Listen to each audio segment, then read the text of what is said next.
আসসালামু আলাইকুম বন্ধুরা, সবাই কেমন আছেন? আশা করি সবাই ভালো আছেন। আমি আলহামদুলিল্লাহ ভালো আছি।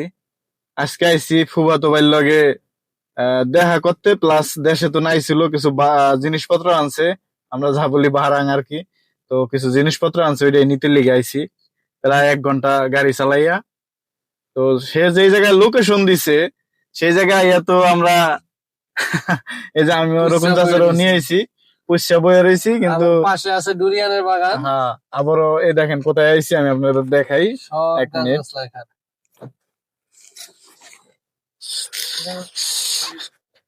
এই যে দেখা যায় একবারে মুরগির বগলায় বসছি। এখানে মুরগি, এখানে গাড়িটা সাইড করে এখানে একটু বসে আছি। ফুফাতো ভাই আসুক কাজ কাম শেষ করে, কারণ কিছু করার নাই। এ কইছে 5টা বাজে আইবো, আর 10-15 মিনিট বাকি আছে। তো আমি তার আগে আয় বসছি। একবার একটা নিরিবিলি জায়গা আর কি, প্রায় 1 ঘন্টা গাড়ি চালাই আইছি। আমাদের ওদিকে তো একটা রমরমা আর কি, অনেক শহর ভিত্তিক। এই জায়গা পুরা নিরিবিলি জায়গা। যাই হোক, আপনাদের মাঝে শেয়ার করলাম।